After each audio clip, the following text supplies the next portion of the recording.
کا پیغام گھڑی بتائے اور کوئی چڑھتی جوانی والا اٹھ کے وضو کرے اور جب وہ مصلی کھول کے بچھائے تو مدینے والے محبوب کہتے ہیں کہ ہر نماز پہ رب ثواب دیتا ہے، اور جو اٹھ کے تہجد کی نماز پڑھے اسے دیکھ کے تو رب مسکراتا ہے، جو اس کی شان کے لائق ہے، جو اس کی شان کے لائق، وہ مسکراتا ہے، خوش ہوتا ہے کہ میرا بندہ تہجد میں اٹھ گیا، وہ مسکراتا ہے۔ کاش ہماری صبح کبھی اپنے مالک کے نام ہو جائیں، کاش کے صبح حضرت ابو الحسن رحمت اللہ تعالی علیہ حضرت معاذ ابن جبل رضی اللہ تعالیٰ عنہ کے پاس بیٹھا کرتے تھے، فرماتے ہیں ان سے جو پیار بڑھا تو پھر میرا مصلی سے بھی بڑھ گیا۔ تابعی ہیں، فرماتے ہیں صحابی رسول سے محبت ہوئی تو ذکر سے بھی ہو گئی، پھر درود شریف سے بھی ہو گئی، محبت ان سے بڑھی تو پھر اللہ نے مسجد کا پیار بھی بڑھا دیا۔ آپ فرماتے ہیں کہ میری ہر وقت طبیعت چاہتی تھی کہ بس اللہ اللہ کروں، بس اللہ اللہ کروں، بس نہ میں ذرا تھوڑی جان چھڑاؤں لوگوں سے، کوئی 10 منٹ ملیں تو میں کچھ 4 نفل پڑھ لوں، میں تھوڑا سا نہ بچوں لوگوں سے، اور مجھے تسبیح ملے تو میں نہ کچھ 400-500 دفعہ استغفار پڑھوں، سبحان اللہ، الحمدللہ، اللہ اکبر، لا حول ولا قوت الا باللہ، میں نہ تسبیحات پڑھوں۔ فرماتے ہیں کہ بچے تھے گھر میں 6-7، غربت تھی، کام ملتا کوئی نہیں تھا، اور میں کام چور نہیں تھا، کام ڈھونڈتا تھا، پر اللہ کی قدرت کے کام نہیں ملتا تھا۔ فرماتے ہیں کہ میں نے ایک دن اپنی اہلیہ سے کہا کہ آج میں پھر جاتا ہوں کام ڈھونڈنے، تو میری بیوی بڑی فرما بردار تھی، پر اس دن نہ غربت کے ہاتھوں تنگ آ کے کہنے لگی آج نانا کوئی تو چیز لے کے آیا، تو مجھ سے بچوں کی بھوک نہیں دیکھی جاتی، یہ سب روگاں دا روگ محمد جس دا نام غریبی، کنڈ بلا کے لنگ جاندے نہیں دوست یار قریبی، آج نہ کچھ لے کے آیا تو میں بچے لے کے چلی جاؤں گی۔ شیخ فرماتے ہیں کہ میں بڑا پریشان گھر سے نکلا، پر میں نے صبح سے لے کے زور تک کام ڈھونڈا، کام ملا کوئی نہیں، تو میرے دل میں خیال آیا چلو کام نہیں ملتا تو اللہ اللہ تو کرے نا، چلو بندوں کی مزدوری نہیں ملتی تو رب کریم کی عبادت ہی کرتے ہیں۔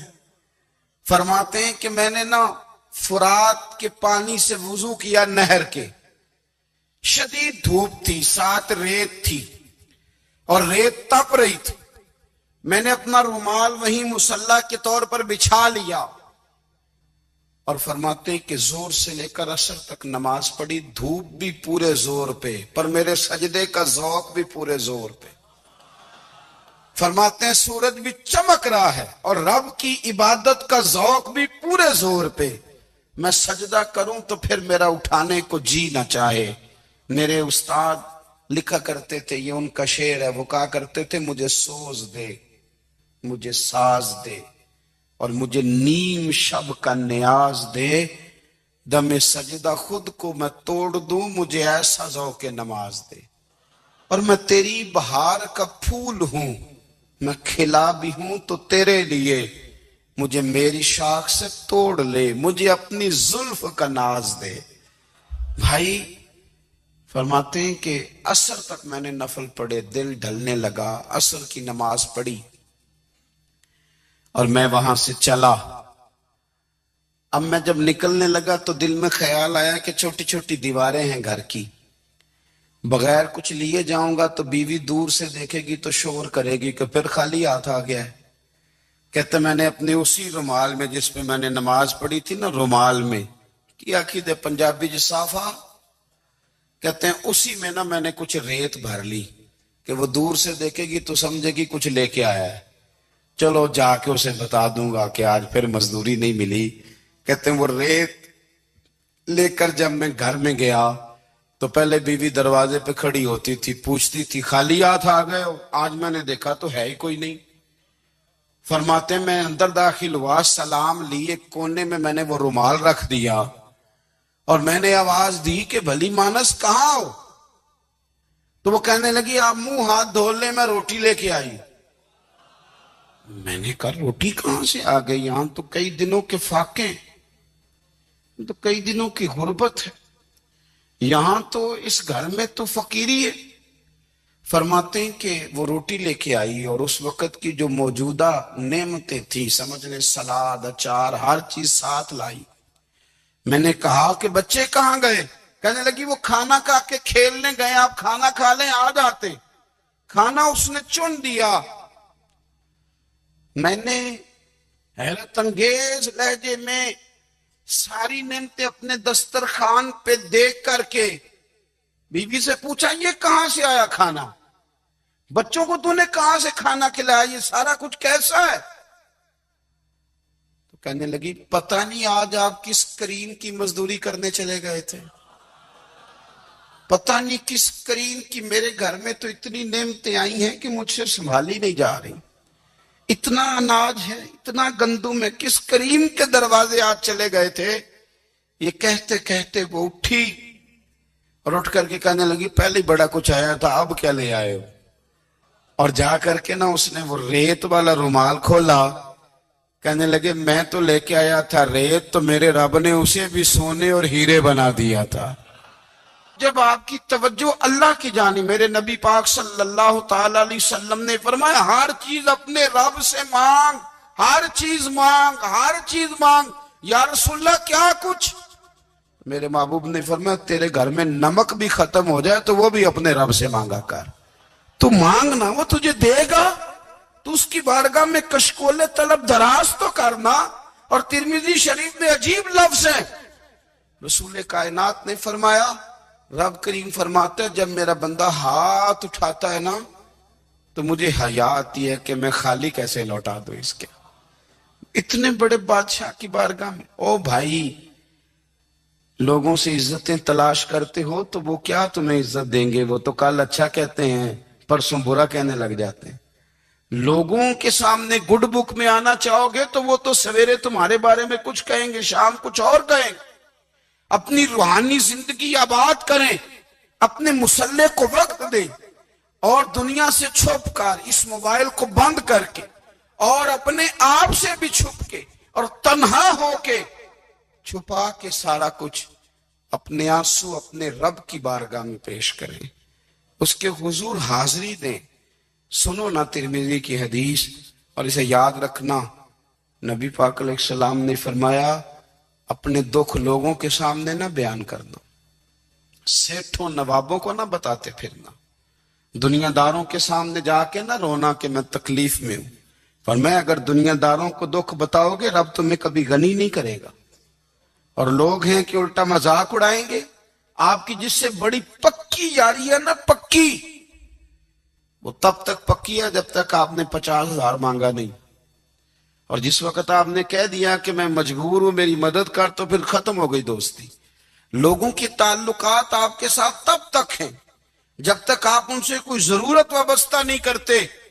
کریم محبوب فرمانے لگے بندوں کے سامنے دکھ نہ بیان کرنا، اللہ تجھے کبھی غنی نہیں کرے گا، تو اپنے دکھ اپنے رب کو بتا، تو دعائیں مانگ، تو اس کی بارگاہ میں حاضر ہو، تو اس کے حضور عرض کر۔ فرمایا اپنے دکھ اپنے رب کو بتا، وہ جلدی کرے یا دیر سے کرے تجھے ساری دنیا سے بے نیاز کر دے گا، تجھے کسی کا محتاج نہیں رہنے دے گا۔ اپنے مسلح کو، اپنی دعاؤں، ایک بزرگ فرماتے میں نے دعا مانگنے کا طریقہ اپنی بیوی سے سیکھا۔ دعا مانگنے کا طریقہ اپنی، سیکھنے والے تو اپنے بچوں سے بھی سیکھ لیتے ہیں، سیکھنے والے تو ہر ایک سے سیکھتے ہیں۔ وہ کہتے ہیں میں نے دعا مانگنے کا سلیقہ اپنی بیوی سے سیکھا ہے۔ حضرت وہ کس طرح؟ فرمانے لگے میری بیوی نے نا مجھے کوئی کام بتایا، کچھ پیسوں کی ضرورت کے لیے کہا، تو میں نے اسے کہا کہ بھئی ابھی میرے پاس نہیں ہے، کچھ دنوں میں آتے ہیں تو میں دے دوں گا۔ عورتوں کی عادت ہوتی ہے وہ بار بار یاد کراتی ہیں، 2-4 دنوں کے بعد پھر اس نے کہا حضرت وہ میں نے کہا تھا کچھ پیسے، میں نے اسے کہا کہ ابھی میرے پاس نہیں ہے، کچھ دنوں میں ملتے ہیں تو میں تمہیں دے دوں گا۔ اس نے کچھ دنوں کے بعد پھر کہا حضور وہ میں نے کچھ پیسے کہے تھے۔ فرماتے میں نے ڈانٹ دیا، میں نے کہا کہ کیا تو روز مجھے شرمندہ کرتی ہے، کہا نا میرے پاس نہیں ہے۔ ہوں گے تو دے دوں گا، تو روز یاد کراتی ہے۔ فرماتے ہیں اس نے پہلے تو میری ڈانٹ کو سہا، پھر میرے سخت جملوں نے اس کی آنکھوں میں آنسو پیدا کر دیے، پھر اس نے اپنے آنچل میں اپنے اس دکھ کو سمیٹا، اور پھر اس نے ایک جملہ کہا تو میں رو پڑا، اور مجھے اپنے رب سے مانگنے کا طریقہ آ گیا۔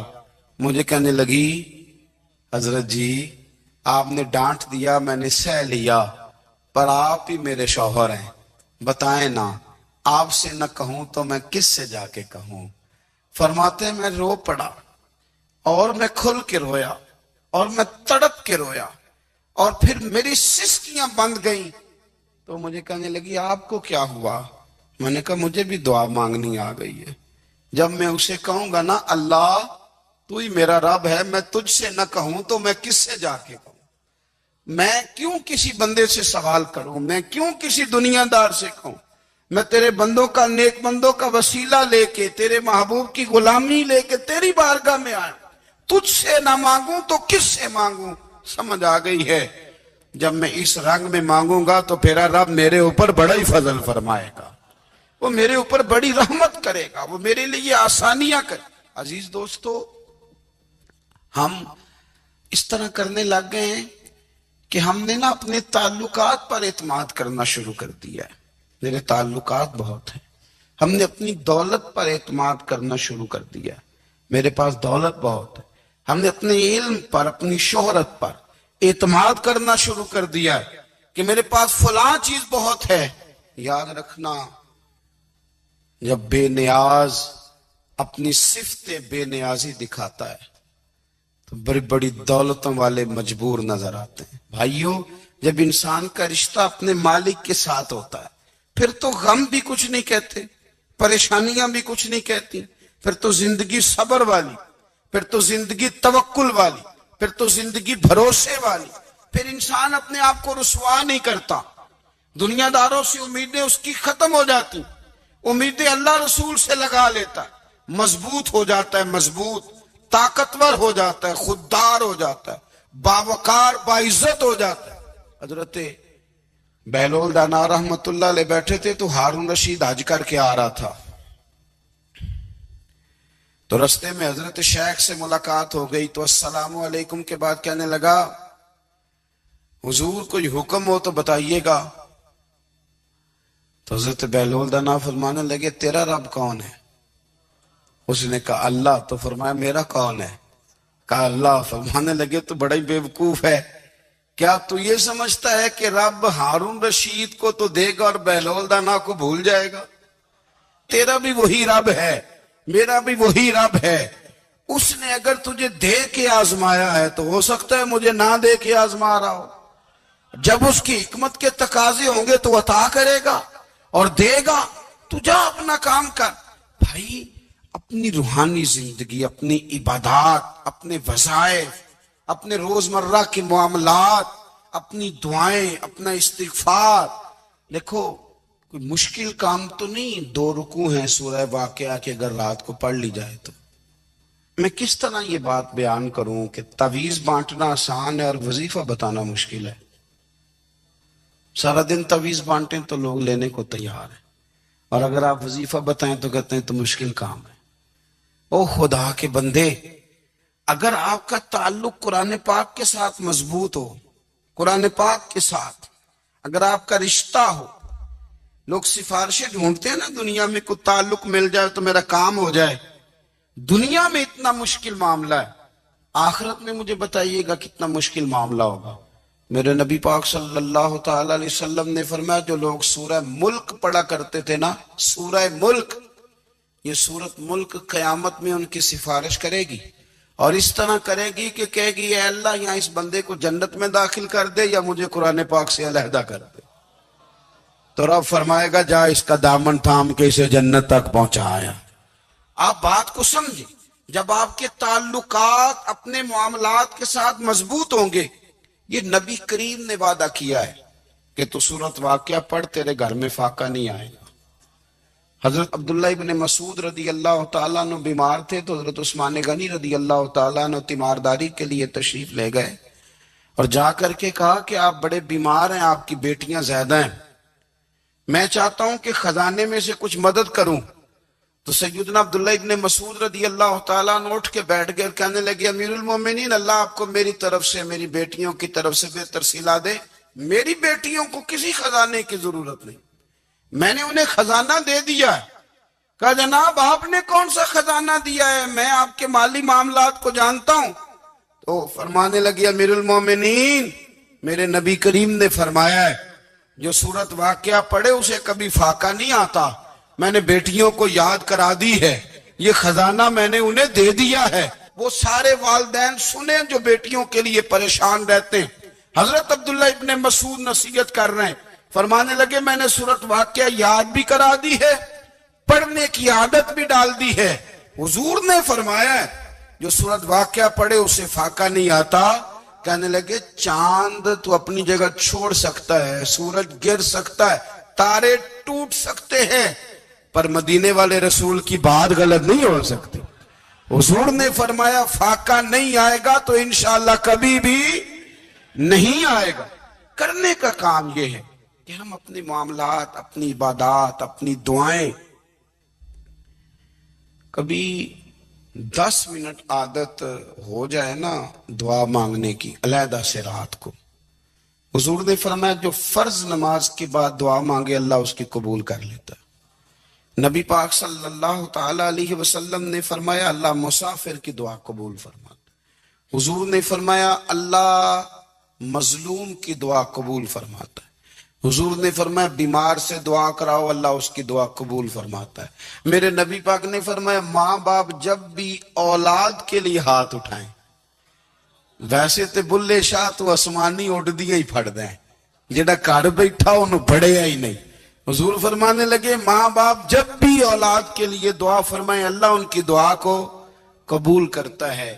آپ اپنا تعلق بنائیں، دعا کے ساتھ، عبادت کے ساتھ، مصلی کے ساتھ رشتہ بنائیں، استغفار پڑھیں۔ صلاح الدین ایوبی صلیبی جنگوں میں تھے، رات کو مسجد اقصی میں نماز پڑھی تو پریشان تھے۔ ایک بزرگ سے ملاقات ہوئی تو وہ کہنے لگے کہ آپ بڑے پریشان ہیں۔ کہنے لگے حضور پریشان اس لیے ہوں کہ پہلے ہی مسلمان کمزور ہے، اب میں نے سنا ہے دشمن کا ایک بحری بیڑا وہ جنگی سامان سے بھرا ہوا آ رہا ہے، تو اب ان کے پاس اور تلواریں اور نیزے آ جائیں گے، مسلمانوں کے پاس پہلے ہی وسائل کی کمی ہے، پریشان ہوں کس طرح کر کے مقابلہ کریں گے۔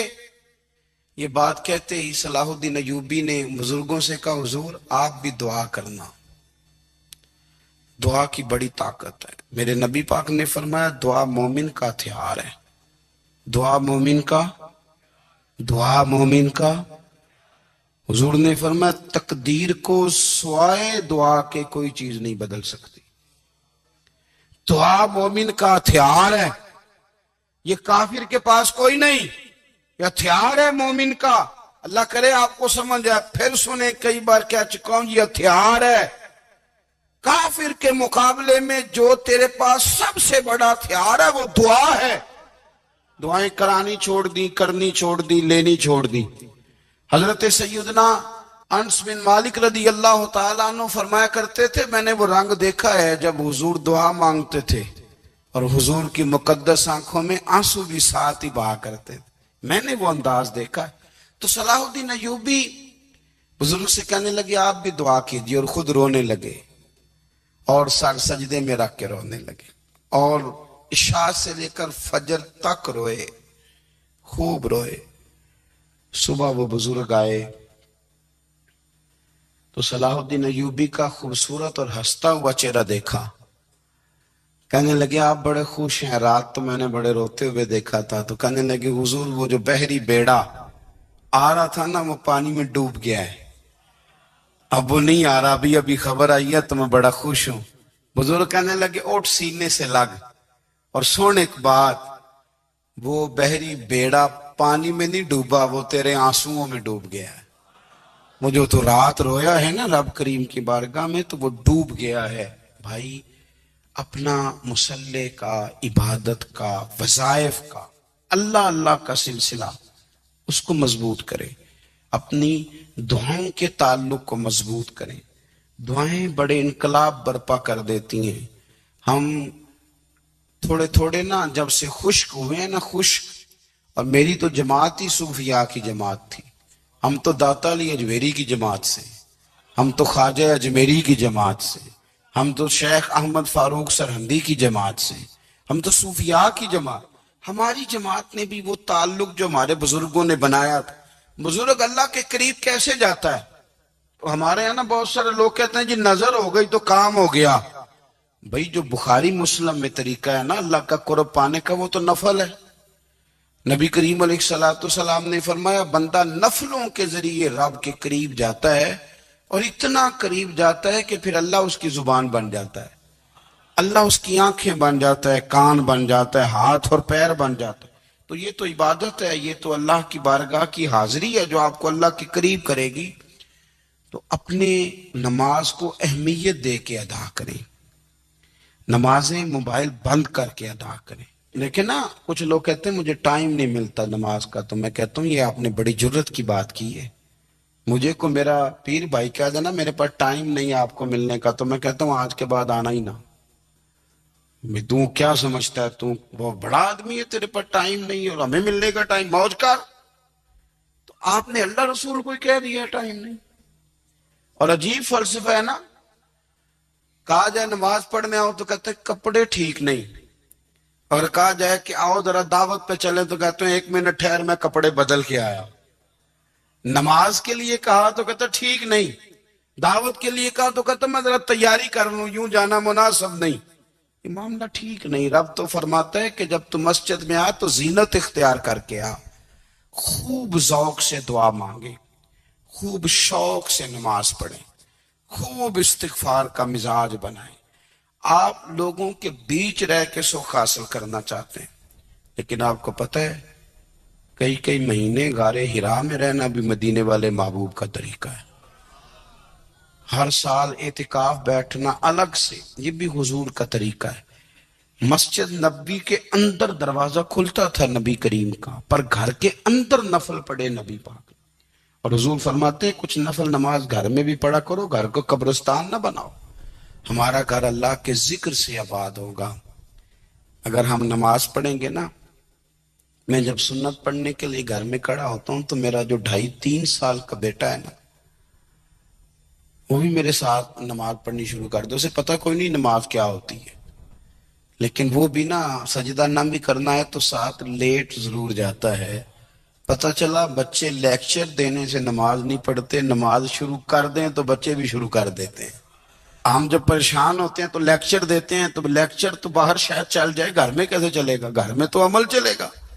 تو میرے عزیز، آج کے اس روحانی اجتماع میں ہمارے دوستوں نے جو محنت کی، ہم نے بار بار اپنی نیت سے پوچھا خدا ہمیں معاف کرے اگر کوئی ذاتی شہرت ہے، کوئی ہمارے ذاتی مفادات ہیں، رب ہمیں ہدایت دے۔